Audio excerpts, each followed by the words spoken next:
Well, welcome everyone, and thank you for joining us for today's webinar about Introduction to Section 7 of the Wild and Scenic Rivers Act. We're going to be looking at evaluating water resources projects.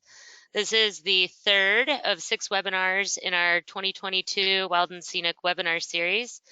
And in today's webinar, we're going to learn how to identify some factors that determine whether a Section 7 applies to a proposed project, and some of the evaluative standards that apply to water resources projects. But first, I'd like to introduce myself. My name is Angie Furman, and I'm the River Training Center Coordinator for River Management Society. And I'm going to be helping moderate today's session, along with my colleague Risa Shimoda, who is joining us behind the scenes. For those new to River Management Society, we support individuals who study, protect, and manage North America's rivers through communication, outreach, training, and resource sharing.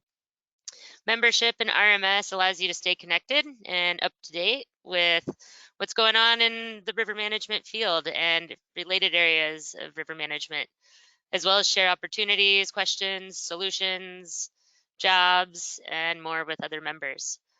So if you're not a member, I encourage you to go to river-management.org to check out some more of the awesome member benefits.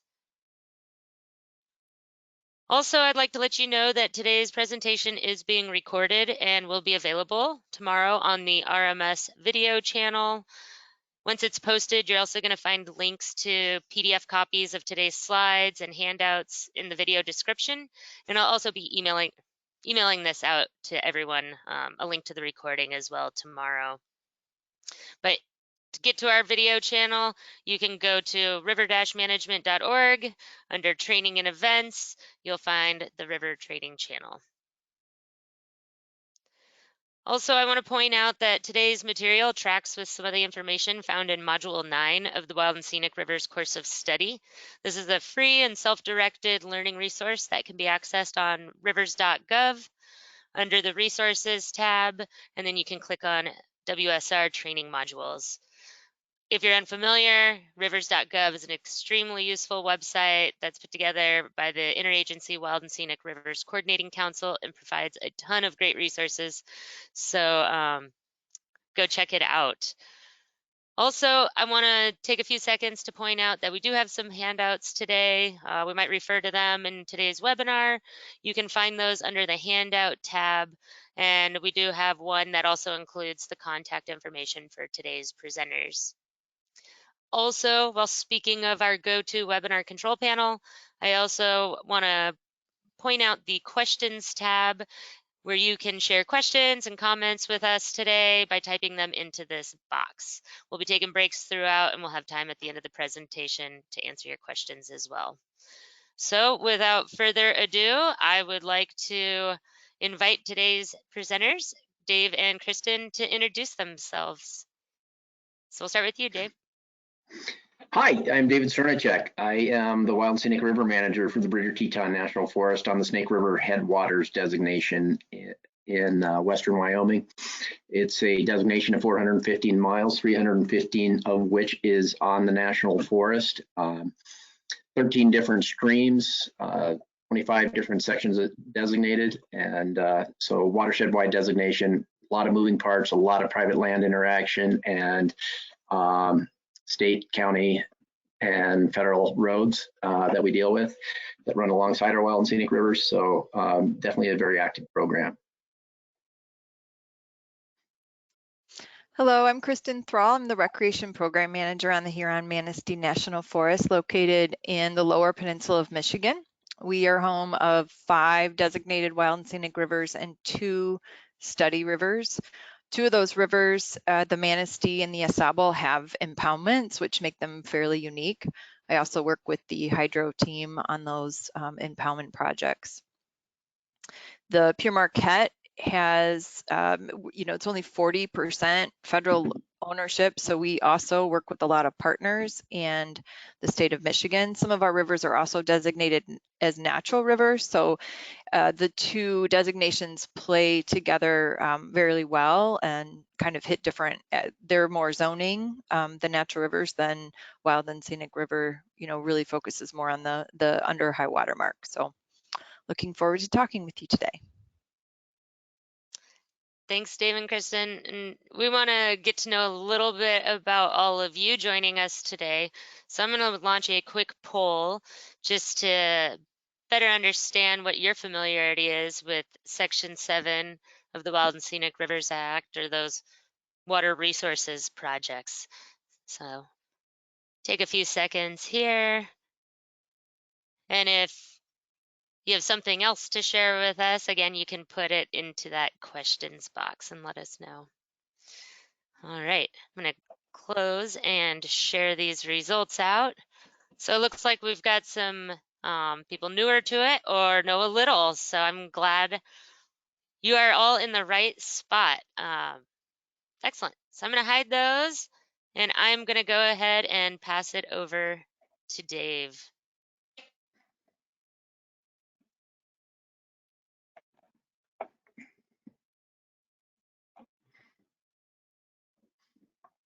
Okay, hopefully there is a screen in front of you. Welcome everybody. Thank you, Angie. Starting off here, there's a lot of people who are, it looks like there's a lot of people that are new to the Wild and Scenic Section 7 game. Great place to start here today. One thing I'll say straight off is if you're a person like me, it's very possible that you may not get this for today or for years like I did. I was quite a rock on this, but it's okay. If you don't get it today, keep on paying attention, keep on asking questions. I'm always happy to work with you to solve a problem. A lot of people really helped me when I was starting out and helped me. So keep trying. Sometimes this seems like rocket science. As I said, I didn't get it for a very long time. I did a great job of faking it. Lots of people believed I knew what I was talking about, but I absolutely didn't know what I was talking about. I just hoped that somebody else would propose something first and an answer first, and I'd nod my head and look very wise. So that said, we'll move along. What we're trying to figure out, what we'll be covering today, what is by the end of today's webinar, we're going to hope to have a crack team of people that are able to determine whether a project requires a Section 7 analysis. And given a proposed construction project on waters protected under the Wild and Scenic Rivers Act, you'll be able to evaluate the project under the standards specified in the Section 7 of the Act. The process is designed to protect rivers from potentially detrimental effects of projects implemented within or near Wild and Scenic Rivers. We'll start by discussing the overall intent of the Section 7 of the Wild and Scenic Rivers Act. Next, we'll discuss multiple factors you should consider to determine whether Section 7 applies. And finally, once you decide that Section 7 applies, then this webinar should help you understand what standards should be used to evaluate those projects. And as I said, you're not broken if you don't get it today. Keep trying and keep asking questions. You will get this eventually. Okay, today we'll also talk through examples of water resource projects. We'll talk more about that later in this presentation, but in general, they include projects that have the potential to modify the river channel.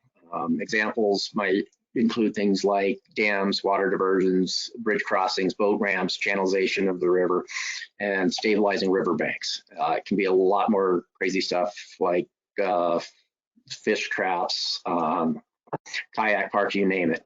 What is a water resource project by definition? Water resource projects are defined, at least by the Forest Service regulations, to mean any dam, water conduit, reservoir, powerhouse, transmission line, or other project works under the Federal Power Act or other construction of development which would affect the free-flowing characteristics of a wild and scenic river or a congressional study river.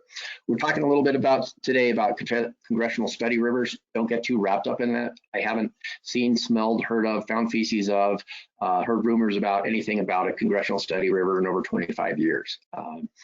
Mainly, let's pay attention to designated river stuff, because Congress really isn't asking us as agencies anymore to investigate wild and scenic rivers. Our wild and scenic rivers are coming to us from usually citizen and NGO-led campaigns to get rivers designated, and then Congress acts on it. But they're not initiating stuff and asking us to do stuff.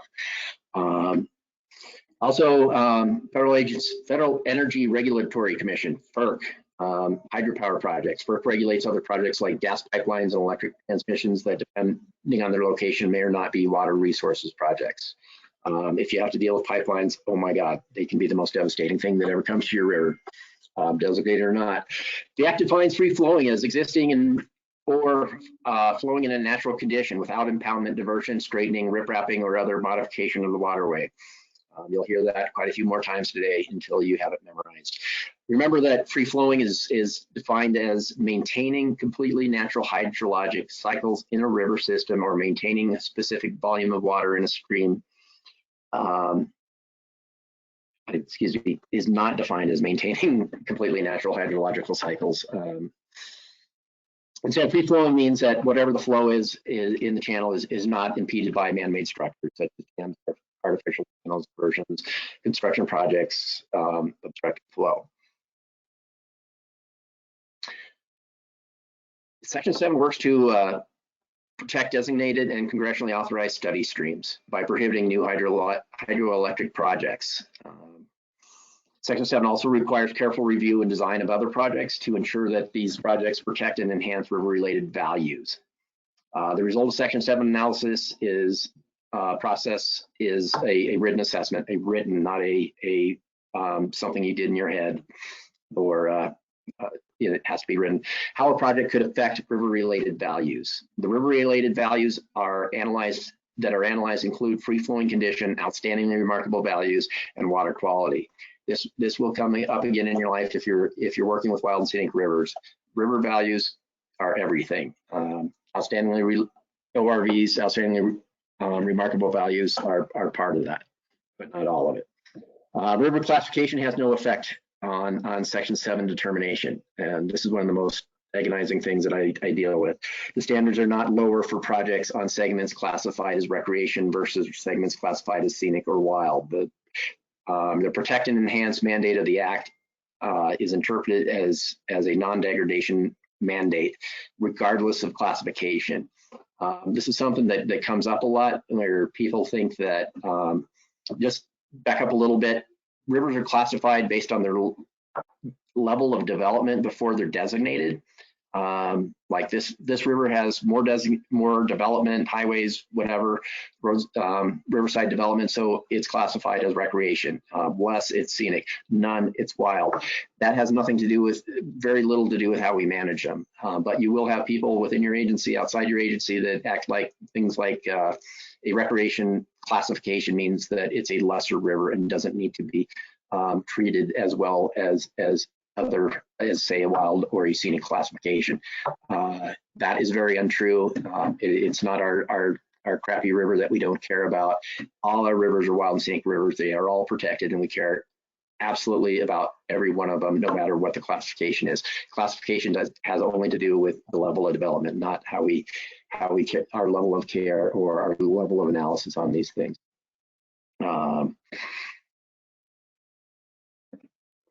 Let's see. Wild and Scenic River Act requires river administrating agencies to evaluate a project based and make a Section 7 determination. The outcome of the Section 7 analysis determines whether the federal agency can permit, fund, or assist with water resources project.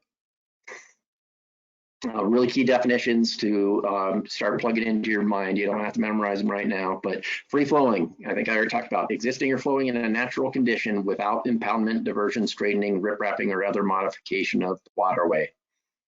Outstandingly remarkable value, ORV, not off-highway vehicle or off-road vehicle.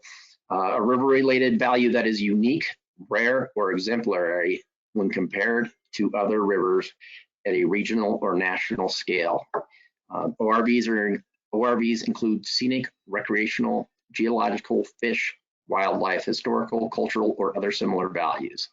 Other similar values means that you can, if there's something special about your designation, you can add ORVs that make more sense. In my designation, we're in the Greater Yellowstone ecosystem. It's the most amazing in the world. We added ecological to our values. Probably going forward, if we have another designation, we're discussing cold water refuge as possibly being a value, just as our climate changes and our water warms. Having cold water for fish is becoming more and more of a rare thing as our waters are heating up during the late summers. And the other big thing is, ORVs seem like they're easy to determine, but they aren't when you really break it down. River-related value.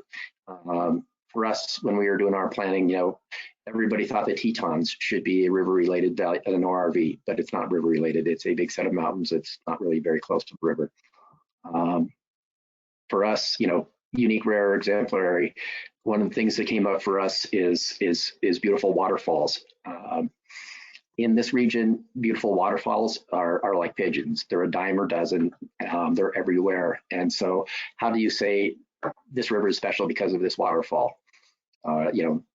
It's very hard to do. We had to not evaluate things at the regional Greater Yellowstone ecosystem, have 1,000 beautiful waterfalls per mile scale, but we had to do it at a national scale when we looked at beautiful waterfalls. Moving along. Section 7 does not apply to all projects, even though there's a broad array of projects that could potentially harm river-related values. Section 7 does not automatically apply to all projects. These projects must go through a screening process to determine if Section 7 applies. Projects not falling under Section 7 must still follow other requirements of the Wild and Scenic Rivers Act and other applicable law and policy.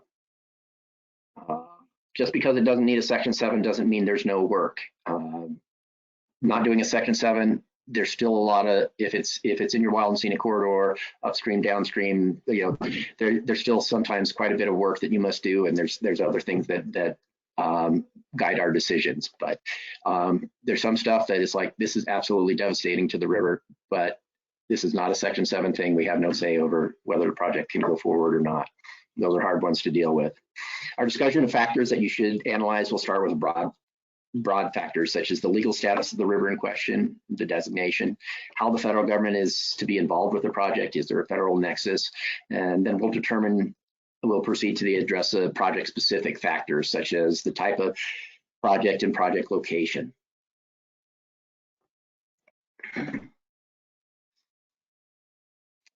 All the following factors must be considered in determining whether the Section 7 applies to a proposed construction project.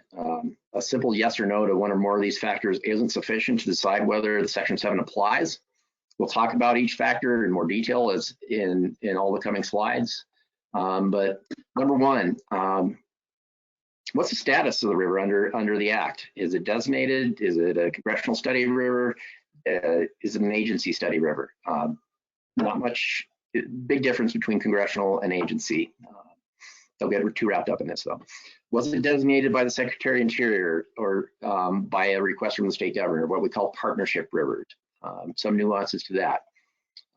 Does this project involve federal assistance? We've talked a little bit how that federal assistance happens, and we'll talk more about it. Is the project location relative to the what is the project location relative to the designated stream location? And is a project a hydroelectric project licensed by FERC? And those things should help us decide finally, is the project a water resources project by definition? What's the status of the river under the Act?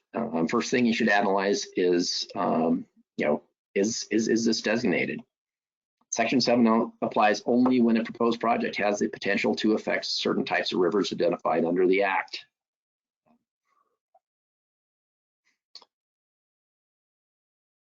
Protections apply to all designated rivers, regardless of classification, that type of thing. Also applies to all congressionally authorized study rivers for varying periods of time. There's a time limit on study rivers. Distinction between designated and study rivers affects which evaluation study is used, standard is used. This distinction is discussed more later. Section 7 does not apply to agency study rivers. Rivers we've set aside by our choice as agencies to look at. And, finally, as I said before, Section 7 applies regardless of classification, whether it's wild, scenic, or recreational. That's just a classification of the level of development before it was designated. We don't decide not to do something because it's a lesser river. One thing that is important, though, is that we may never do anything that will change that level of classification. If a project that brings down a river status from like wild to scenic or scenic to recreational, that's a big no-no. Never get into that business. To be a little bit more redundant, designated rivers have to do a Section 7. Congressionally authorized study rivers have to do a Section 7. Section 5D rivers, agency authorized studies, no, we don't have to do a Section 7. This graphic on the right side is actually a BLM management plan. And that's where we start looking for what we need to do for our agency authorized study rivers. If Section 7 doesn't apply, generally with not just study rivers, other rivers, whether they're eligible, suitable, that type of thing, use your agency policy for protecting river related values. For me and the Forest Service, that's our Forest Service handbook direction, our Forest Service manual. BLM has a manual. Park Service has management policies. Fish and Wildlife has something, I'm sure. When does Section 7 apply? Does a project involve federal assistance? Section 7 applies if the project involves any federal assistance from any federal agency, and that can come at you from quite a few different angles. That includes permits, funding, loans, grants, licenses, or technical assistance. If there's federal assistance, Section 7 applies on both public and private land, quasi-public land, whether it's the county, the state, maybe it's the town, it's nonprofit, easement, you name it. Section 7 applies everywhere within your designation and might upstream, downstream of a tributary. Federal assistance is any assistance by an authorizing agency before, during, or after construction. The Act prohibits federal assistance to any project that is determined not to meet the standards to protect the river-related values. This assistance can include not limited to a license preliminary permit, other authorization granted by the Federal Emergency Regulatory Commission, as well as licenses, permits, or other authorizations granted by the Corps of Engineers or pursuant to the River and Harbors Act or Section 404 of the Clean Water Act. Assistance also includes federal funding of projects such as state highway proposals and activities of your own federal agencies. Usually a lot of county and most state highway stuff has some federal funding behind it, mainly federal highways funds our highway departments, our state highway department stuff. And our own federal agencies do not get a pass, other federal agencies don't get a pass. We're all bound by the Wild and Scenic Rivers Act and Section 10 of the Act that says we shall do no harm to our wild and scenic rivers. Examples of federal assistance, a license, permit, preliminary permit, or other authorization granted by FERC is required to provide an authorization for non-federal hydropower projects and interstate gas pipelines. It's also limited. It has limited authority over interstate electric transmission lines. As I said, gas pipelines are probably the most awful thing to come towards your wild and scenic river or potential wild and scenic river, especially if you have a highway that's running alongside your river, because the highway people don't want that gas pipeline on their side of the river where their highway is. So what you have, if you have a highway that's going up your river and there's bridges and it's going from river left to river right, what that plan for your pipeline is going to be is it's going to be going alongside your river exactly opposite. So wherever there's a bridge, they're going to want to dig a trench across your river, and it's going to be crossing everywhere where your highway is, but it's going to be the other side, and they're going to be digging up the other bank. That's something you never want to have to deal with, but it does happen. Assistance also includes a permit or authorization from the Department of the Army Corps of Engineers, River and Harbors Act or Clean Water Act, Section 404. Federal assistance also includes federal funding of projects such as state highways. And finally, if there's no federal assistance that we can find, there's no federal nexus whatsoever, then there's no Section 7. And they exist out there, and they can be really frustrating, and it may be a devastating project, but it's none of your business if it's not on your land, on your agency land, and there's no federal nexus. And it can happen. It can be a state project, it can be a local project,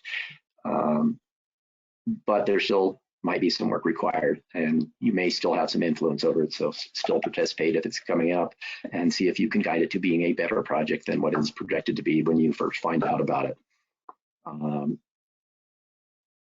If you need to, yeah.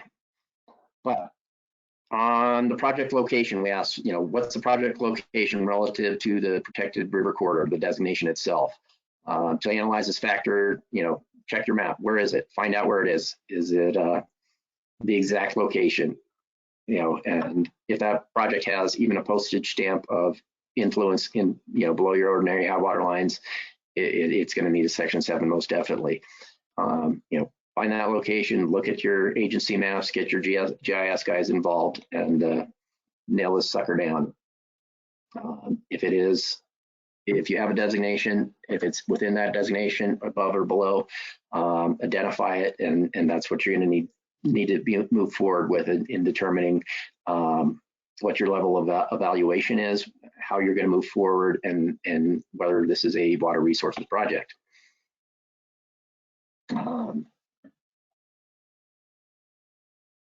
Okay. If the answer to the two location questions of the previous slide is no, the Section 7 does not apply to the project. If it's not within the designation or downstream, upstream, or up a tributary, then it's probably no Section 7. The answer to either of those location questions is yes, then to save those results, you should know whether the project is within the designation or within the overall watershed of the protected stream corridor.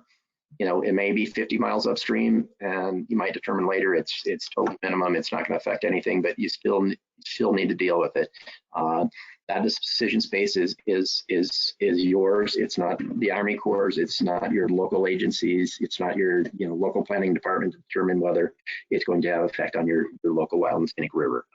That is managing the administering agency's decision space. So don't hang up the phone. Don't refuse to reply to emails or anything. You need to get off your butt, even if it's sending a few sentences in an email, because it's so crazy far upstream, whatever. You still need to keep that decision space for your agency. Sorry. Okay.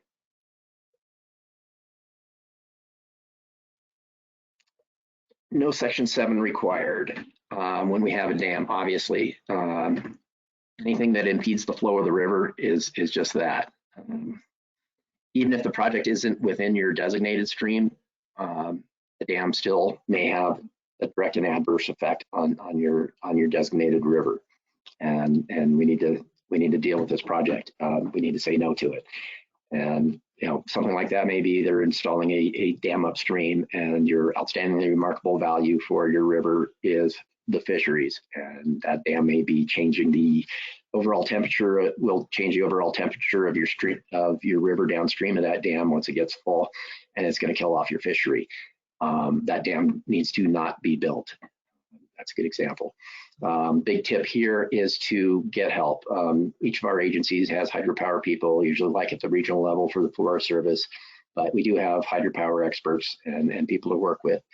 Big thing with Section 7 and stuff when it comes to Hydropower, it's not just ordinary high water mark on these. Projects also apply to the uplands within the wild and scenic corridor, not just below the ordinary high water mark. Project facilities such as pipelines and transmission lines may also occupy upland areas, and we had discussed that as well. Factor 5 is any project that involves construction below the ordinary high water mark of the river system or stream. The high water mark is a site-specific determination that's based on both the physical and biological evidence in the landscape. In general, features used to delineate the ordinary high water mark are relatively stable over time. They reflect a long-term flow patterns rather than recent flow conditions or individual flow events. Just because we had that one-time super flow in 1997 that blew everything out of the water and was the first time it happened in 900 years, that doesn't set your ordinary high water mark. The ordinary high water mark is generally consistent with multiple indicators: a topographic break in slope, typically the tops or of the channel banks, or a change in sediment characteristics like texture and soil development, and change in vegetation characteristics like the density, maturity, and species composition help you determine where that ordinary high water mark is. Excuse me. A good rule of thumb is to ask whether any portion of the project will ever get wet.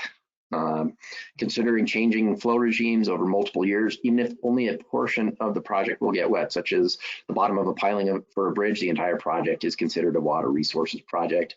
In addition, even if the project involves only temporary construction and occupancy of a stream channel, it's considered a water resources project. As I said, if anything's FERC related, get help if it's dam. Also, I'm not a water pro. I'm mainly a recreational river manager. Get help on this stuff. Find your hydrologist if you don't have one in the building. Find one outside your organization. I sometimes use them for my water district, that type of stuff. But get help and make sure you have a really good determination if this could be controversial.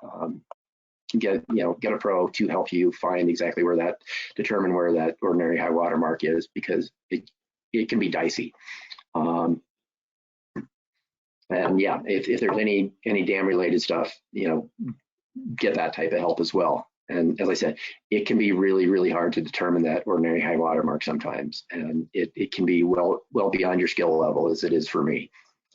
Example, one of my rivers is this. If anyone can tell me where the ordinary high water mark is right off, I'd love to hear it. Okay, let's go to a basic, our first round. We're not going to bet too much money here. This is a $50 opener, and there will be a collection after this webinar, but we're going to test some knowledge. Okay, what we're laying out here is get your wallets out. We do take credit cards. If you have a link pass in or your security card in your computer, go ahead and just put a credit card in real quick. Help you understand what we mean by the ordinary high water mark. We've got this 3-dimensional block diagram that is extremely well done and super easy to understand. Our basic outline here is the width and elevation of the active channel boundaries are marked with dotted red lines. Okay, it's kind of showing you that red line doesn't necessarily look super dotted, but it is, and it sort of just goes between those two blue lines. The blue lines are your ordinary high water mark. The main channel always has base flow, always flowing, whereas the secondary channel is ephemeral and flows only in response to storm events, big water events. The active channel boundaries of the main and secondary channels are at the top of the natural levee, and the top of the natural levee is the same elevation as the ordinary high water mark. And finally, when flows rise above the natural levee, the flow is not contained with a channel, and the flow spreads across the floodplain. A floodplain would be considered to be above and beyond the high water mark because it is higher elevation than the natural channel. Okay, Everybody put a finger on your buzzers. We're moving into the tough questions. Okay, our project number one is right here next to the main channel. Don't look at the red line. This is just a what we're looking at is something that is something that can be covered by the main channel very easily, and it's below the ordinary high water line. Section 7 or not? Please lock in your answers. Okay, that one is a section 7. It is between our two blue lines there, isn't it? It is. Sorry, I forgot to say there is a federal nexus here, and so these are all absolutely water resources projects that I'm throwing out at you. Not giving any money back. But so yeah, this one requires a section 7. Very obvious, very easy here. It's between those two blue lines, those two ordinary high water marks. Okay, moving on to number 2. Okay, this one's next to our secondary channel. It's over there in the floodplain. Lock in an answer. Hopefully there's no tears yet, and give you another second. This one's in the floodplain, folks. Is it between any blue lines? No, it's not. This one is not going to be a section 7. This is not between our ordinary high water marks. If this is, you know, if we may have something to say about this, this is something we absolutely want to be in part of the planning on. This is something we want to have some say in, we want to participate in, and we want to be invited into. Sometimes we have to go find these projects ourselves and insert ourselves, whether we're invited or not. But this one is not a section 7. Moving on to number 3. Hopefully there's still some players in the game at this point. Number 3 here. Number 3 is actually underground, but it is below the ordinary high water marks. So, but it's underground. Is it connected to the river? Absolutely connected to the river. Is this part of something section 7 would apply to? Absolutely. This is think about a gas pipeline. Is this where a gas pipeline would go? Absolutely. Would they have to dig everything up to get it, whatever's installed here at number 3? Absolutely. Would there be some very serious impacts to our river values? Absolutely. Hope folks are getting these ones easy. And number 4 here. This one gave me a lot of trouble, and so I'll talk this one through with you. I'm not even gonna make you guess on this one. This one is not between any high water marks, okay? So it's just out there in the floodplain. Technically, this project right at number 4 probably wouldn't require a section 7, but my issue is going to be how are we going to do this project? Generally, our projects require big machinery and getting stuff out there and digging stuff up and moving materials and storing materials and refueling machinery and installing things that are dug into the ground, that type of stuff. And so what makes me suspicious right off the bat is how are we going to do that number 4 project there? And it's going to have to change. Get all that stuff out there if it's going to happen, is very likely going to have to cross one of my wild and scenic river channels there and go between my ordinary high water marks. So the actual project location may not be a section 7, but kind of how we do that work. And most of the time it is the stuff, it's not necessarily the projects that's as big a deal, it's how we're going to install that project, you know. And so that's what we're looking at on these. And so that one, that's a difficult one. It could go either way, but what I'm going to be looking at is how are we going to install number 4 project, or what's the construction going to be? What are the impacts? How are we getting machinery out there moving along? Number 5, just straight out in the floodplain. Lock in your answers. Not between the ordinary high water marks, just out there, something that might get impacted if we had a super huge high water event or a mega storm. Absolutely doesn't need a section 7. All right, thanks for playing. We're going to move to a bonus round here. This time we're going to put up car titles. You tell me projects below ordinary high water mark. Our first one here is going to be, we got a proposed kayak park. It's a project that puts boulders in the channel, and kayakers like to go out there and play with them.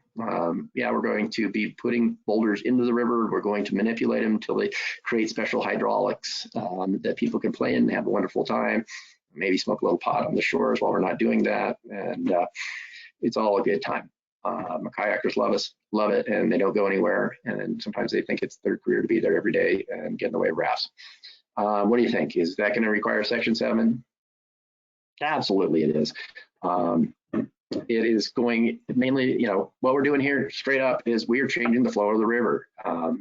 We're impeding the flow of the river. This isn't a dam, but it's a lot like a dam. Round 2, we're going to build a mega complex access to the river. This one's on the South Fork of the Snake. It looks like it's going to be really pretty. It's got a couple buildings, beautiful restrooms, super amount of parking, even for vehicles with trailers. Lots of space there. We can accommodate so many people. It's going to have a ramp. It's going to have a dock. What do you think? Is this going to require anything? Absolutely.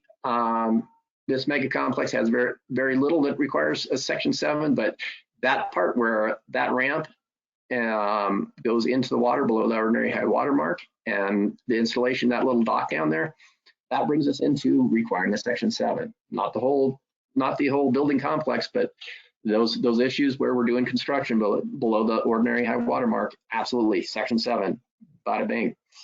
How about this one? We got a road construction project located completely in the uplands, but still within our wild and scenic corridor. What do you think? Section 7? No Section 7? Not sure where the river is really. I don't know if that looks like an irrigation ditch next to it. This is an easy one. No Section 7. That's a road. It's not below the ordinary high water mark.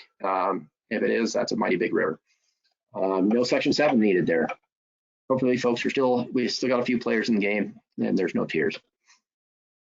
Okay, moving along. This is the super bonus round. Is it a water resources project? Frequently, the most difficult factor to evaluate when determining if a Section 7 applies is whether the project meets the definition of a water resources project. Following slides, I'll show you a series of possible activities associated with designated or congressionally authorized study rivers.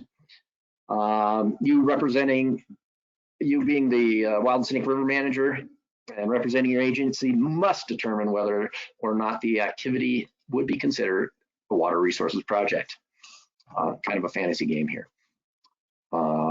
If it is a water resources project, it would be subjected to a review under Section 7 of the Wild and Scenic Rivers Act. In all scenarios, there is some type of federal assistance. So we have that federal nexus. That's a given here. Boom. We got a boat ramp. Obviously, it's below the ordinary high water mark. What do you think? It's a really good project. The new boat ramp is intended to reduce stream bank erosion. So really, really good thing. They must have had a dirt ramp there before, and things are getting, too much use, and dirt was ending up in the water. Fish were coughing. What do you think? Consider a water resources project? Absolutely. The water resources project, that needs a Section 7, no doubt. Oh, God bless, we have a fisheries habitat improvement project. That sure wouldn't need a Section 7 because it does such a good thing. And well, oh, look, this is a congressionally authorized study area that I've never seen or encountered in my career. But we're going to install a in-stream rock weir below the ordinary high water mark. It's basically been proposed to improve river channel complexity, and the pools would be constructed and boulders placed in the river to enhance coho salmon habitat. And by golly, we need our salmon to come back. We're down to just a handful of them. So, water resources project. Do we need is it a water resources project? Do we need a Section 7? Absolutely, we need a Section 7. We have a federal nexus. It's between the two ordinary high water marks. I don't care if it's your agency that's doing it. We need a Section 7. It's a water resources project. Even if it's a good thing, absolutely doesn't matter whatsoever. Nobody cares. We evaluated if water resources project, period. Don't care if it's the Pope asking. This is our final round. We're going to bet house speeds on this one. Fuels reduction. River Managing Agency proposes to complete a hazardous fuels reduction project adjacent to the river. Part of the proposed project would occur within a designated river corridor, but not below the ordinary high water mark of the river. Would this be a water resources project? Lock in your answers. Here we go. No. If you said yes, I've failed in my mission already. Does this mean no work for you since we have not a water resources project, no section 7? No, this does not mean no work. This means you still be involved. The sooner you can get into planning and involving yourself in this stuff, whether welcome or not, you need to do that, folks. Fire is one of the most invasive species that I've found. They sort of do things in a bubble. Sometimes, whether you're invited in or you're stealing documents off desks, whatever. These types of projects often have pumps in the river. They bring AIS, they bring weeds. Sometimes fire thinks it's cool to drive machinery across the river to get to the other side. There's a lot of things that can happen with fire. A lot of times it's education. A lot of times it's, most of the time it's education going, guys, this isn't cool. You can't do this. You can't bring, fuel. You need to be careful with your fuel, whatever it is. Working with fire is a lot better, or working with any of these projects that don't need a section 7. Your influence as a good wild and scenic manager is critical to protect your river. Can there be devastating effects of people who do the wrong thing because they're ignorant? Yes. So don't be just looking for the section 7 to come along and to do your job. Get out there, find out what's going on in your forest, go to meetings, whether you're invited or not. But know what's happening in the corridor, or else you will miss stuff. It may be the state, it may be fire, it may be the county, highway department, big time. But be involved, be friendly, be kind, don't be offended, don't chain yourself to bulldozers, but get in there and help with the planning. And be a positive effect, to be a positive effect on your river. And that's how we care for and protect our rivers. Wild and scenic river management is not all about wild and scenic section 7s. Okay. Oh, we still have another one here. I forgot all about it. This is a bridge replacement. The State Highway Agency is proposing to replace an old bridge that crosses the designated river. As part of the replacement project, current bridge piers and abutments below the ordinary high water mark of the river would be removed. New bridge will cross the river without any in-stream support. Would this be considered a water resources project? I hope this is an easy one for you. Absolutely, this is a water resources project. Those piers got to come out. That is going to change flow, and that has a lot of potential to really dirty up our river and have some devastating effects. This will require a section 7. For me, when I doing bridges, there's 3 big things that I'm evaluating with section 7s. One is a bridge demolition. These things can come off really badly and have some horrible forever impacts. There's a lot of ways bridges can come out. They can be drug out. They can be blown up. There's a lot of things to look at.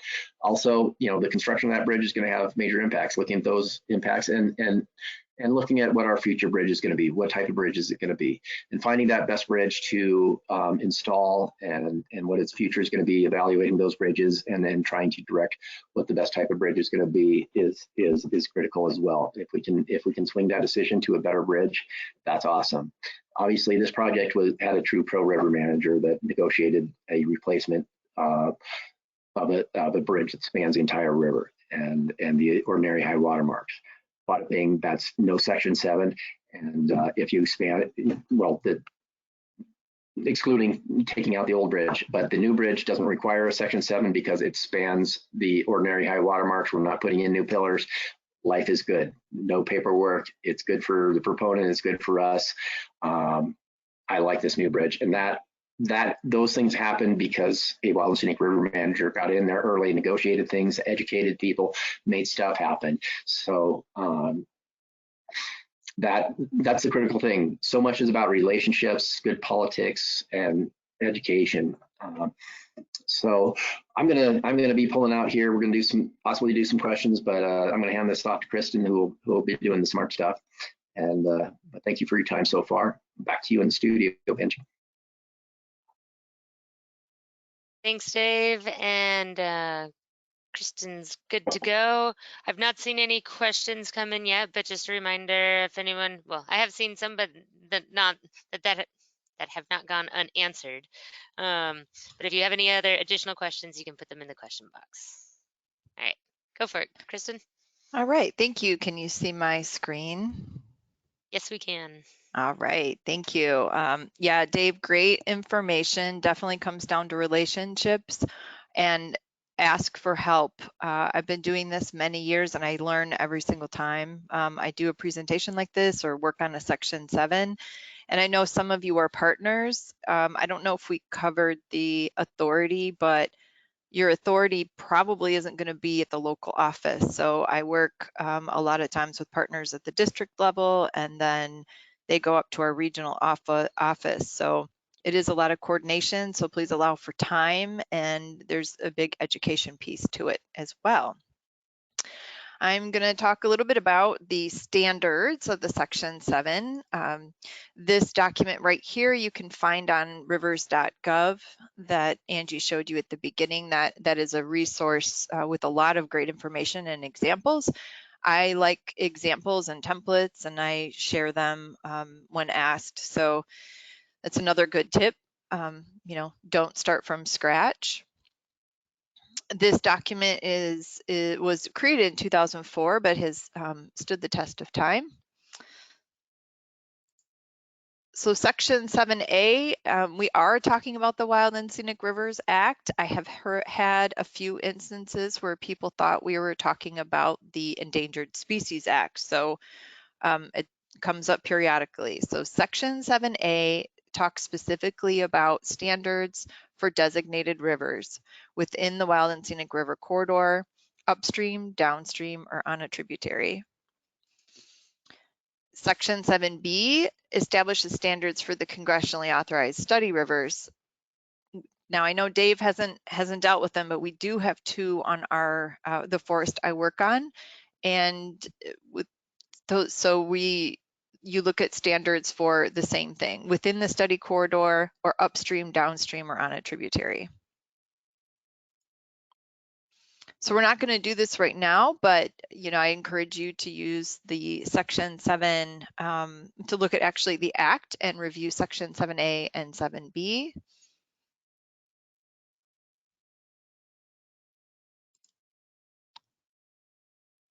Okay, so you have,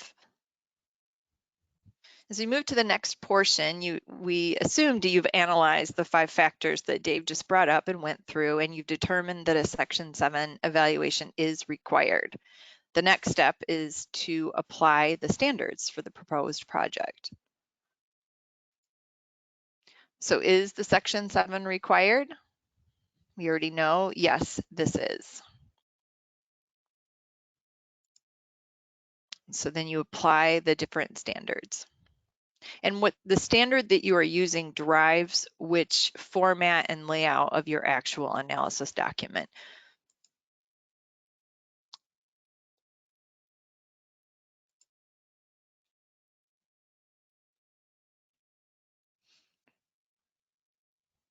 So designated rivers have a clear set of Section 7 standards that are designated to ensure that you're protecting the free flow, water quality, and enhancing those ORVs.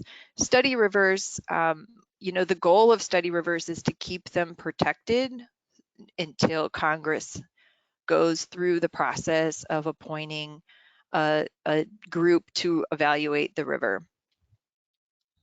And I mentioned our study rivers have actually, they were designated a while ago, and we are looking at next steps for those rivers, because I refer to them in limbo land because they are not, they've just been studied many years ago and have not had any action since then.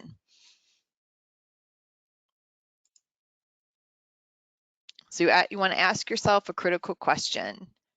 Again, is it a designated river or is it a studied river?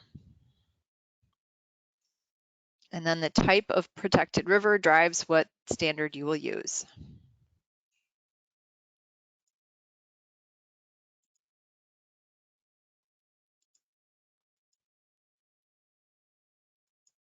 Oh, there goes. Sorry, took a while to click through that. Okay, so there are 4 standards, and the standard that you're going to use is based on the project type and where it is located. And the 4 standards are, we're going to go into them in more detail: on or directly affecting, direct and adverse effect. Those are the most common 2. The first 2 that we're going to go through are the most common that you probably will use. Third is invade the area or unreasonably diminish. And 4th is invade or diminish.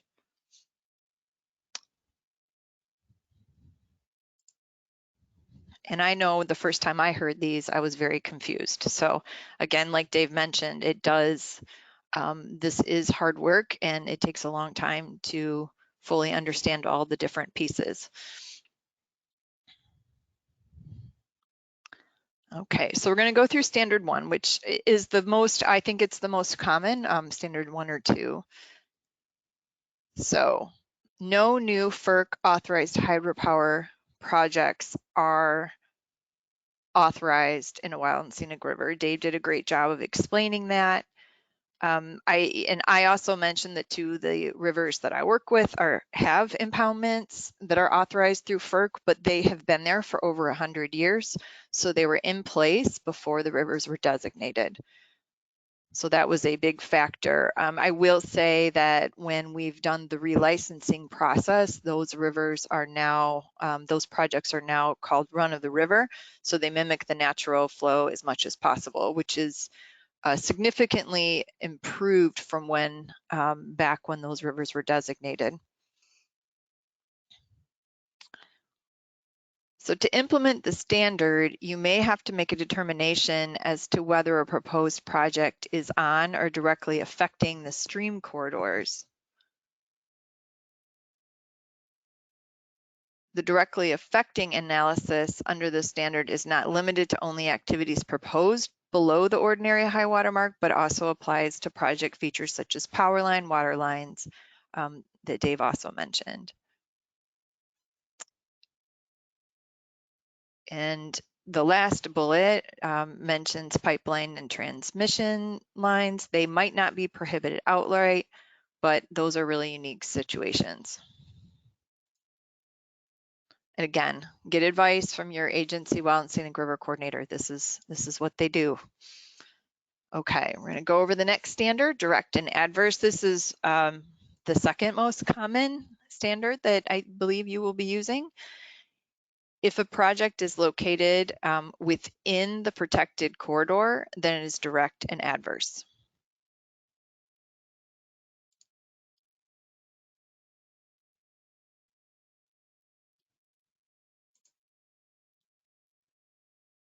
And then you ask, is it within a wild and scenic river corridor or a study area?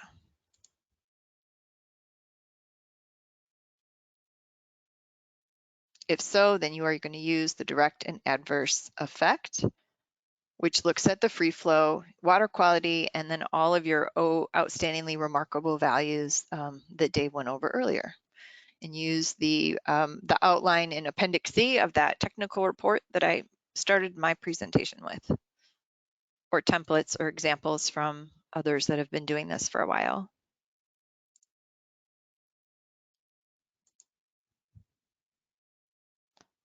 There's kind of a lag with my moving slide, so I hope it.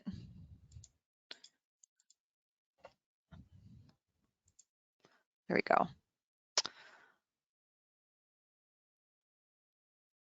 So this is a really important piece that is important to talk about. So this is directly from the Act. We are prohibited, really, should not assist by loan, grant, license, or otherwise in the construction of any water resources project that will result in a direct and adverse effects on the values for which your river was established. So unlike NEPA, so some of you might be involved in NEPA projects, we can mitigate some things temporarily. With the Wild and Scenic Rivers Act, there's no mitigation. It is, if you get to the conclusion that the project will have a direct and adverse effect on the values, then it is a no-go. You do not implement the project. There are times, and you know, I'm going to throw this in here. This is a really short Wild and Scenic River you know, presentation, but if you are working with the forest, or if you're on a forest or another land management agency and you're developing a project, you know, we like to look at the design proposals before you've gone to the process of building construction design. So those draft proposals are really great to start out with.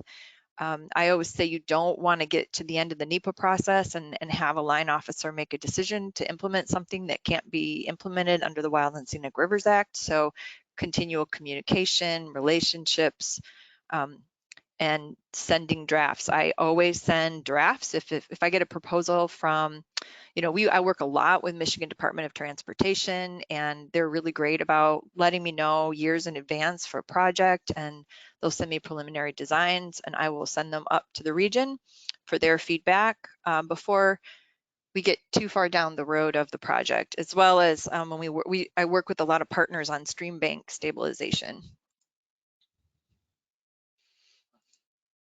Okay, standard 2, direct and adverse effect.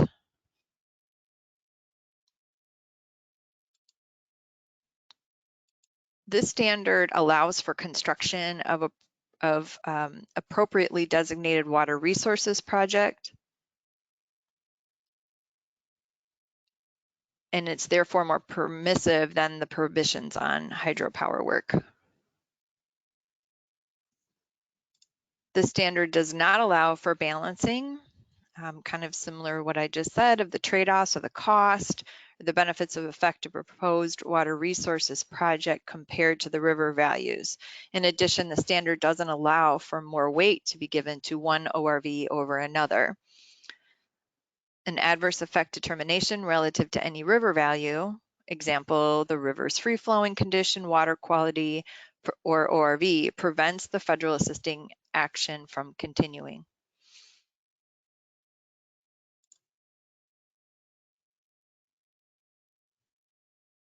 So standard 3, invade the area or unreasonably diminish. So this talks about if it's upstream, downstream, or on a tributary to a designated wild and scenic river corridor. Dave outlined his river and that he works with in all of the tributaries, so he probably does a lot of the standard 3. I should have mentioned that in the beginning. This applies only to designated wild and scenic rivers if the project is located on the same river, either upstream, downstream, or on a tributary. Then the invade the area or unreasonably diminish standard applies. You will need to determine if the project encroaches on the wild and scenic river corridor. If it does, then the project can't move forward unless it's modified to eliminate this effect. Projects such as constructing a dam downstream from a designated river can back water up into the protected wild and scenic river corridor. Dave gave a couple of great examples of that.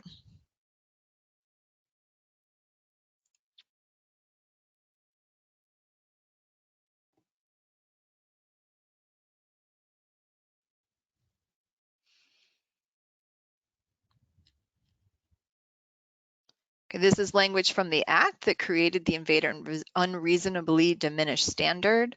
Invade means to encroach or intrude upon the protected river. Note that Congress did not intend for a blanket prohibition on activities, instead contemplated an evaluation process to ensure these activities would not inadvertently invade or unreasonably diminish.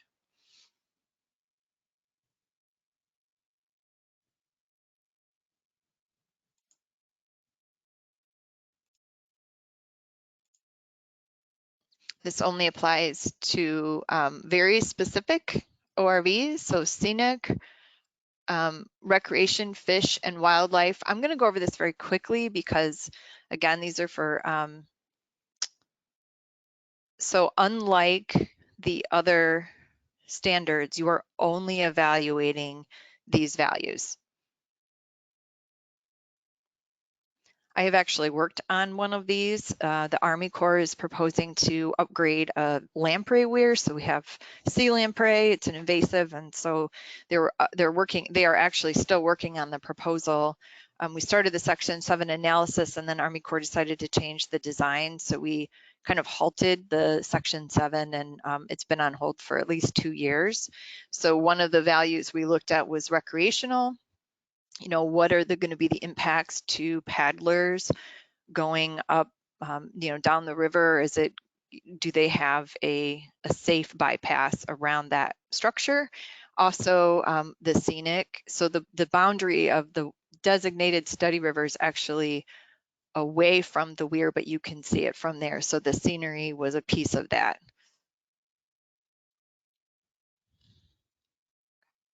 So invade simply means to encroach or intrude upon. In its very case-by-case analysis.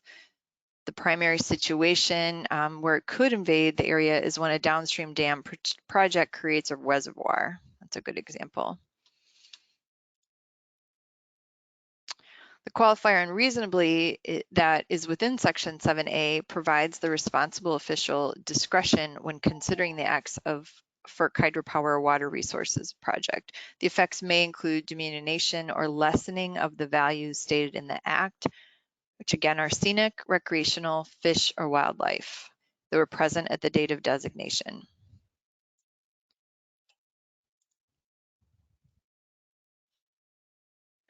The term unreasonably cannot be generically defined, as such would oversimplify the rigor necessary in making a Section 7 determination.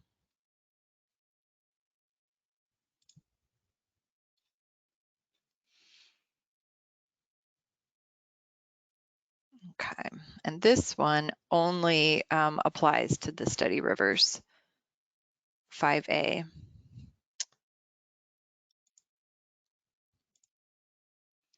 And it only applies to projects upstream, downstream, or on a tributary. Actually, I apologize. The project I just described about the weir, the lamprey weir, was actually under this standard, invade or diminish. I apologize for the confusion.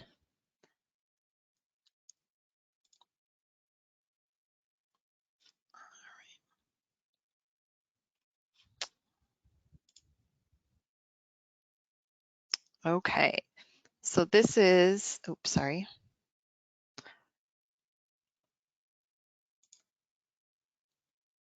So these are the different types of projects and where they're located. This is pretty handy. I find this chart to be pretty handy. So let me go back. So within the corridor, a proposed hydropower facility, you're using the on or directly affecting standard. Other proposed federally assisted wild and scenic river or water resources project, excuse me. You're looking at the direct and adverse effects to free flow, water quality, and ORVs. Proposed hydropower facilities, these are, now we're looking at the outside the corridor, upstream, downstream, or tributary. I'm going to use that standard, the invade the area or unreasonably diminish. And then other proposed federally assisted water resources projects. And then you are just looking at scenic, recreational, fish, and wildlife values. Again, this is a lot of information to go through pretty quickly, so just know that there are resources out there. All right. All right, so I think we're going to wait to the end for questions. So I'll go through that. So these flow charts, people either really love them or really don't like them, but they're handy for, I know when I work with Department of Transportation, they've really liked these. Line officers sometimes like them too. So you walk through, you know, it's kind of a yes/no scenario. It is probably hard for you to see on your screen, but they are in the handout section. And then these are the very specific notes that actually provide some good information on the specific language that's in the flowchart. Okay, so we're going to walk through this flowchart. So this is the legend that they're demonstrating. Okay, so the first question, does it include federal assistance for construction, such as a permit? Dave did a great job of outlining this. And in fact, in Michigan, for example, the EPA has delegated some of the permitting down to the state, DEQ. So, well, excuse me, now it's Eagle, just changed their name. But so if someone comes to you with a project and said, oh, well, I already have a state permit, that might be a flag that you need to, it might be a yes, even though it might not have federal funding, it might still have a permit that is has been delegated down. Okay. Okay, so if the answer to that is no, then your project is not subject to Section 7. Document and transmit finding to the federal assistant agency. And if your answer is yes, then you follow this flow chart. Is it located within a wild and scenic river corridor or a study river? If the answer is no, then you ask, is it upstream, downstream, or on a tributary? And no, then again, you're not subject to a Section 7.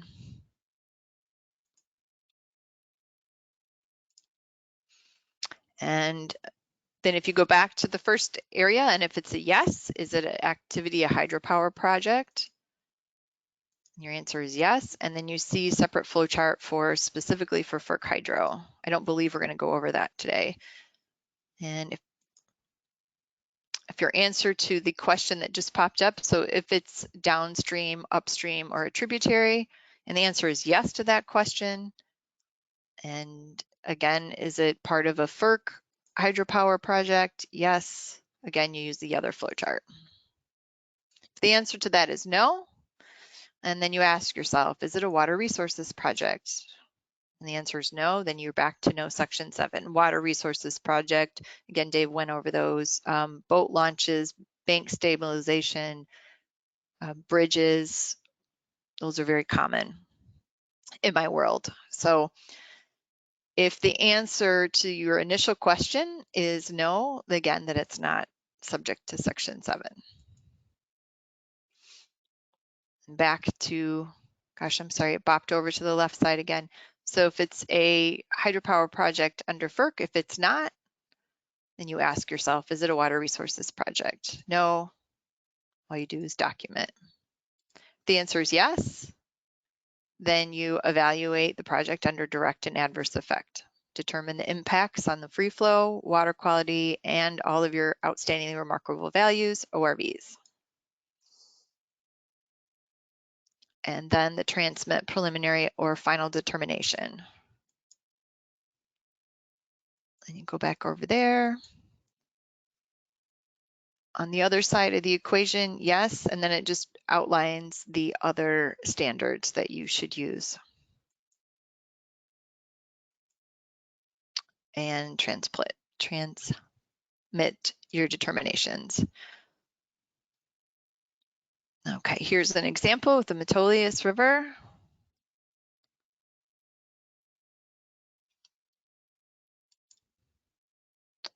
Oh wait, I'm sorry.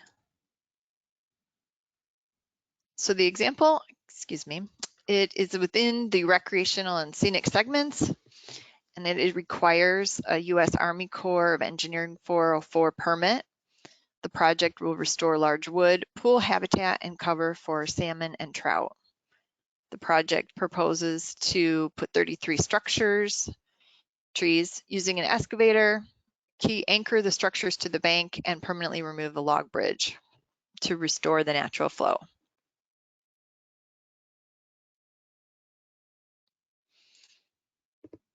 So again, you look at your flow chart.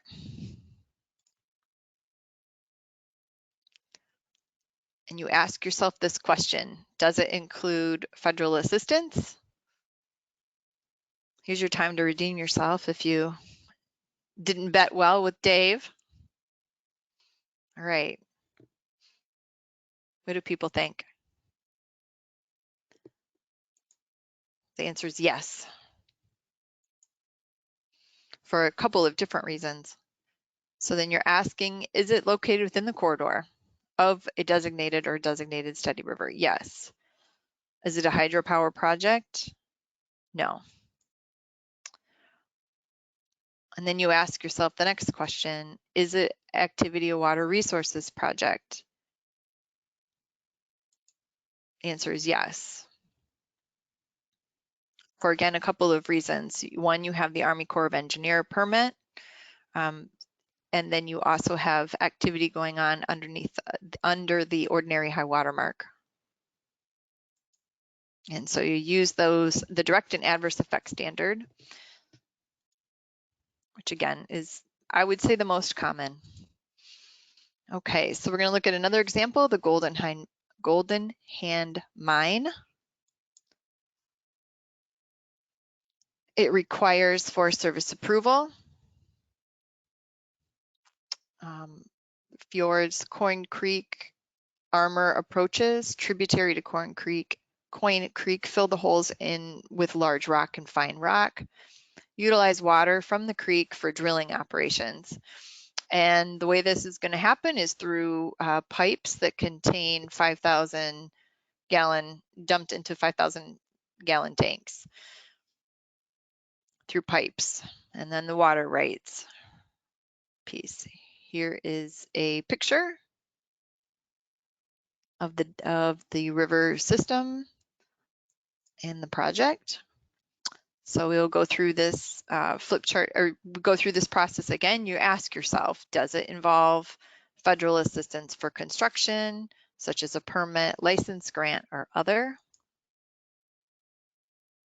The answer to this question, hopefully you know, is yes.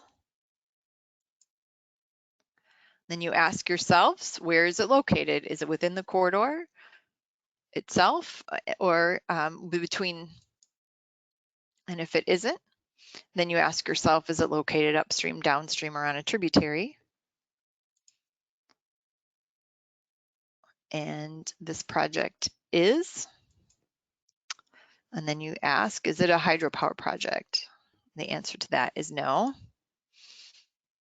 And then you look, is the activity a water resources project?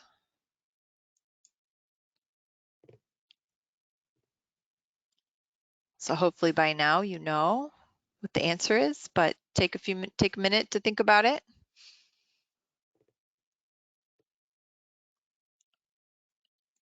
The answer is yes, and so you're going to use the invade or unreasonably diminished standards, depending on if it's a designated river or if it's a study river, invade or diminish.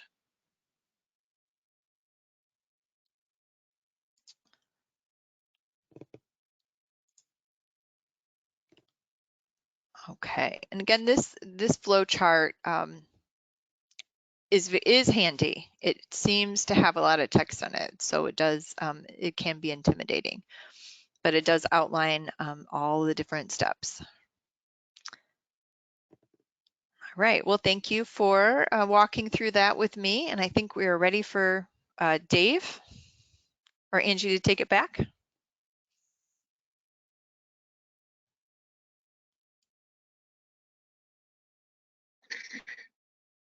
Hello again. Do we still have everybody with us? We do. That is good. Nobody's on the ledges. And Dave, nope, What? that's good. Nope, you're good. Good? You're good. I'm still here. Good to hear. I didn't know I was coming up that fast, I have to admit. Okay, Section 7 outcomes. Hopefully people are smarter now that they talk to Kristen. We're gonna, we've been through how we're getting through our whole evaluation, and let's talk about it. We've been through consultation, we've determined timing and information needed, we've evaluated our water resources projects, and we've time to make a determination. Okay, this can go one of three ways pretty much. Here we are. Outcomes, red, green, blue, or red, yellow, green, excuse me. My color's bad, never been good with that. I'm not colorblind, no. Determination, adverse effects. Okay, when the project's been determined to have adverse effects, situation's red light. Project may not go forward. Remember, pass fail. This is the way it is. I'm sorry, project is not going to happen. Okay. Yellow light. There's adverse effects, but we can do some avoidance measures. What is that? Hey, Mr. Landowner, clearly you need, your property is threatened. Your garage may fall into the stream next year. Have an old Joe down the street with his excavator come here and put a bunch of broken sidewalks down your stream bank absolutely isn't going to work. Here's a list of some really good consultants that are bioengineering planning people that can do a great job with you, and we can find a solution here. Let's work together. Let's be pals. Identifying, it's like the one thing I always do right away. It's like, we're a team here. Let's get through this together. We're working together. We're partners here. Don't put yourself on the other side of the table. Always put yourself on their side of the table, and we're going to work through this together. And we're going to find you a good designer for a really solid stream bank. And I'm going to tell you right out that using some natural materials is in the long run, it's cheaper, it's going to last longer, it's easier to permit, and we're going to get through this process a lot easier than get an old Joe in his excavator, which seems a lot cheaper, and the broken sidewalks and part of Walmart parking lot. It seems good, but that's not going to last as long. It's not going to be as good, and we're not going to be able to improve it. But so yeah, there's a lot of these projects that we can fix and we can make happen. So we'll do that. And then finally, there's the green.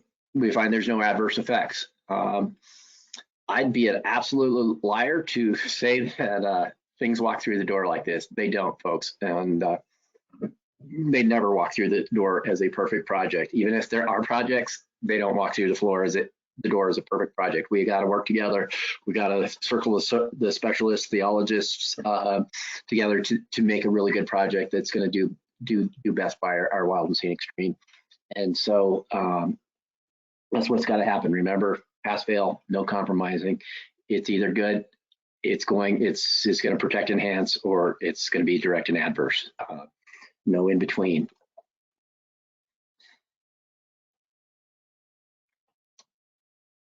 Section 7 do not allow mitigation measures to be applied in the same manner as mitigation policies that are used in many other environmental protection laws. For example, like Section 4F of the Department of Transportation Act of 1966 allows a project to go forward if there's no feasible or prudent alternative. And the action includes all possible planning to minimize harm. Sometimes you have to remind your highway department of that.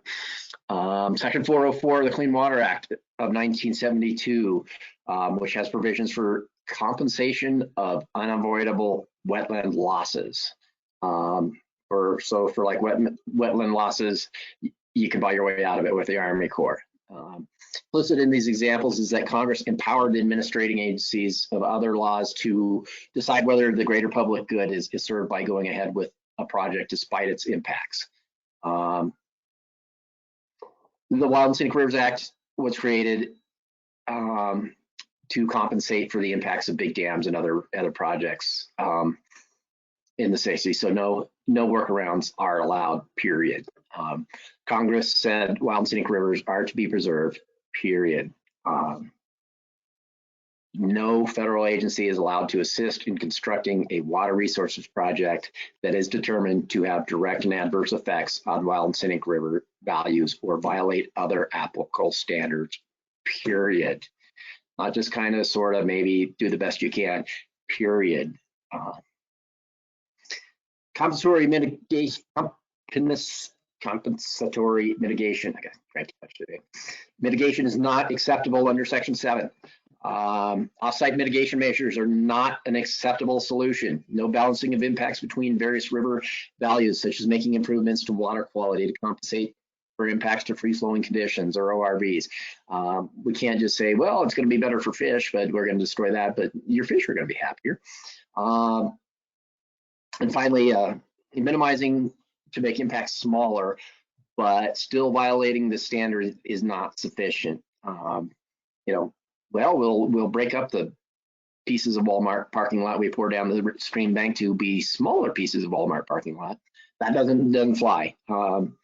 However, you know, minimizing impacts that below the evaluation standard threshold is permissible. If you can change your impacts to fall within what we're asking people to do, and what Kristen pretty much went over, bada bing, bada boom, we can possibly go forward. But what happens if the project does not meet the standard? And you know, we all will ultimately run into those types of things, and it's not fun. Yeah, never mind. If the assisting agency decides to proceed with a project, we say highway department, whatever, we cannot go forward with this, federal highways or EPA or Army Corps or whatever. Excuse me. If we're saying the answer is no and we can't get to yes, just by nature of what this is, we can't get there. Where do we go from here? Beyond our agency, there's that assisting agency has 60 days to notify the Secretary of Interior or Agriculture, depending on whether it's BLM, Fish and Wildlife Service, Park Service, it's Secretary of Interior. Obviously, if it's Forest Service, Secretary of Agriculture. 60 days to in advance to let us know that they're going to Congress. They can ask Congress to approve that project, and they need to let Congress know how that project's in conflict with the Wild and Scenic Rivers Act, and how it's how the project is in and why it needs to go. Congress can pass a law to move the project forward on its own, and that's actually what was happening. That's what happened in the case of this bridge in the picture here over the St. Croix River. I worked on that in the 90s when I was with the Park Service. Bridge had to go in, and it you know, the Section 7 said this is direct and adverse to the Wild and Scenic Rivers Act. Section 7 said no, and so it was quite the standoff between the Park Service and the bridge. And so yeah, this one and one other one that's known actually ended up having to be considered by Congress and acted on upon. The congressional intervention thing, yeah, you know, is not a everyday occurrence by any means. As I said, two that are known of in the last, you know, 53 years of the Wild and Scenic Rivers Act. But that's where it goes when the answer is no, and another agency wants to press forward with things. The result of completing Section 7 evaluation is to have a project that considers the effective water resources project on river values and has made an appropriate determination that the project will also meet the non-degradation enhancement policy prescribed in Section 7. By working with the project proponents, you can anticipate a good outcome satisfactory to all stakeholders. The one in this project here, if you look at this big ugly thing, on the left here, this was a landowner who was kind of a pioneer, first one in the valley where this occurred, and she was hell-bent on putting a bunch of broken sidewalks down the stream bank here to protect her piece of property. And it was very touch and go, very angry, didn't like the Forest Service much, and how dare that Wild and Scenic Act get in their way of putting those broken pieces of sidewalk down her bank. And it was kind of like every other day she was calling to get those dump trucks on their way down there to fix her bank. And this was a touchy one, and as I said before, it involves a lot of good politics, good relationships, and not being the government butthead. We worked quite a bit with this, and this was one where we got out with quite a bit with the you know, to really look at what was going on here in this process and why our stream bank was going away. Looking up close at this, we figured out very quickly that this was not the river that was taking this away. This was, she had a break in a irrigation ditch that was up the hill from here, and it had super saturated her land, And this was a slough from supersaturated land. And even if she got her sidewalks dumped down there, it was still going to have supersaturated land and keep falling apart. In the middle of this, though, we had a hydrologist and another employee that were just weaseling their way in there and making phone calls and agitating this lady.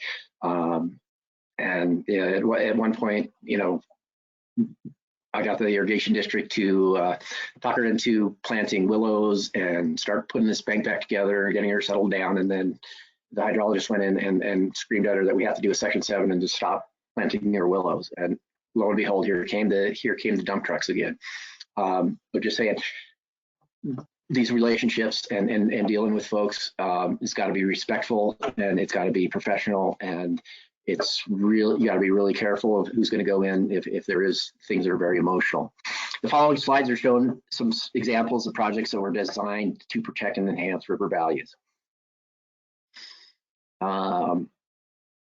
This is the Trinity River in California. The 2009 photo on the left is the river channel had become deeply entrenched, resulting in very little shallow water, and the side channel habitat for spawning and nursery habitat was not happening. Restoration project was proposed to improve the habitat, and this project required Section 7 consultation. On the right there is a photo from 2011, pretty impressive for 2 years. You can see the final results of the restoration project. The restored river includes more meanders, gravel bars, and side channels. Through the Section 7, the project was designed in a manner that did not impact the river's free flow, water quality, or classification, and that was improved. That improved the fisheries ORV. Once again, this came up again, classification. We can never do anything that is going to affect that classification and take our river down to a lower classification. This is on the Westfield in Massachusetts, bridge replacement. Once again, a pro got in there. Let's see, the old bridge impacted the free-flowing nature of the river because it had structural supports below the ordinary high water mark. The replacement bridge was designed to avoid the placement of permanent structures below the ordinary high water mark. Project helped to protect and enhance the scenic, recreational, geologic, and fish and wildlife, historic, and other cultural ORVs for this river. Once again, it's important to be closely involved during the design project for Section 7 projects and to ensure the full range of river-related values are addressed, such as recreational passage and impacts to the riparian habitats. Obviously, having those pillars out in the middle of the river, if people are running it, is a safety issue. And yeah, if you can ever get in there and talk somebody into a bridge that spans the river and is over those ordinary high water marks, that is the best outcome we can get to. On Westfield River, once again, this is a big ugly here for a culvert replacement. If you look at that before picture, we don't even have natural bed of the river there. We have concrete, which is blocking our fish passage, blocking our free flow, really restricts flow for a high water event with the size of things there. Structural supports, concrete in the riverbed, definitely affected the shape of the channel and impeded natural movement of the sediment and substrate materials. As I said, impeded fish passage. Replacement was designed to avoid placement of permanent structures below the ordinary high water mark. And boy, that just turned out a lot better to restore natural stream processes. That was well done. Oh my gosh, we're coming to the end here, folks. This training introduced you to Section 7 analysis process. The intent of Section 7 creates a rigorous analysis and decision-making process for protecting river-related values. There are multiple factors that are used to evaluate whether Section 7 applies to a proposed river project. These factors include whether there's federal assistance is involved in the project and whether the project meets the definition of a water resources project. We discussed the standards, what the standards should be used to evaluate the projects, and the standards that applies depends on the project's the protected river's legal status, the project type, and the project's location. When we discuss how projects typically come up for the Section 7 review, excuse me. we then discussed how the projects come up for Section 7 review. Excuse me. Finally, we discussed how. Oops. Excuse me. Finally, we discussed how to draft a Section 7 evaluation and determination. Key requirement is to analyze the impacts of the proposed project on each river-related value, including the appropriated valuation standard. Overall, Section 7 determination is a decision as to whether the project may or may not proceed with federal assistance. The overall result from applying Section 7 is that rivers are protected from the potentially detrimental effects of water resources projects. I'm hoping everybody got something out of today and are better off for being here today. I thank everybody for attending. I think if we have some questions and people want to talk about this, we'll move forward from there. Thanks for coming.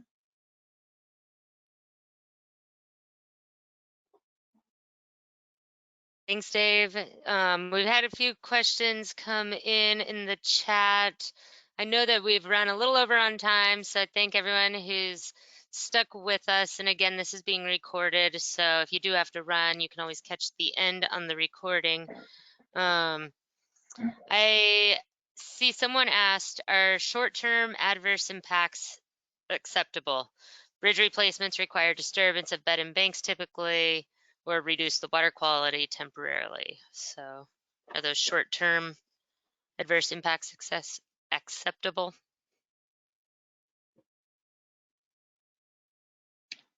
That's one of those it depends answers. Generally, if it's short-term in nature, there's no way to do most of these projects without having big turbidity impacts. A lot of times I will defer to the state on those types of things. In that I let them just leave it in the state's lap to decide whether those are acceptable or not when it comes to the water quality issues. Kristen, what do you think? Yeah, I would agree. I was going to say it depends. It also depends on, I'll give you an example. We have a bridge replacement going on, and recreation is one of the ORVs. And so we're requesting that the work doesn't happen on the weekend, the busy season, trying to avoid that timing to even further impact. But it's a great question. That's the only unanswered question I see right now. I do want to remind people that the next webinar that we've got coming up in the series is also talking more about Section 7. This is such a complex thing to grasp, and so we're going to have more time to review the different standards, how they apply in our next webinar, as well as look at how it can be incorporated into a broader NEPA analysis, take another look maybe at the flow charts. So if you do come up with any questions over the next month, I urge you to hold on to them, or you can email them to me and we can ask them at our next webinar on April 20th. And I also want to let you know that we've scheduled a webinar with more information coming, and the registration will be opening soon, and it's going to be around bank stabilization techniques and wild and scenic rivers. Of course, they're not going to be techniques exclusive to wild and scenic rivers. They can apply to all rivers, but we will be taking into account some of the wild and scenic river considerations. So check our website. We'll have registration opening for that soon, as well as some more information. And again, just thank you to everyone for joining us, for all of your time today, and a huge thank you to both Kristen and Dave for presenting today and sharing their knowledge around this complex topic, yet not complex. Sometimes complex, sometimes not. It's just so, it depends. That's what I've learned about Section 7 is it depends. So, all right. Well, I don't see any other questions. So thank you all and have a great rest of your Wednesday.